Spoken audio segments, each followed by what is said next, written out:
Merhaba arkadaşlar, yepyeni haberlerle karşınızdayız. Elçin Sango, medyayı sev ama esiri olma diyerek düşündürdü. Güçlü metaforlardan oluşan kısa filmde medyanın gerçeklik algısına nasıl çarpılabileceğini gözler önüne seriyor. Elçin Sango'nun fotoğraflarında görünmemesinin medya tarafından tükenilen bir figür haline getirildiğinde gerçek kimliğinin kaybolduğunu sembolize ediyor.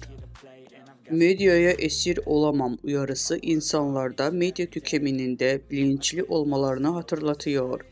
Bu kısa filmde Sango medyanın güçlü ve bireyleri üzerinde etkisini eleştirirken izleyiciler medya tüketiminde dikkatli ve bilinçli olmaları gerçeğini hatırlatıyor.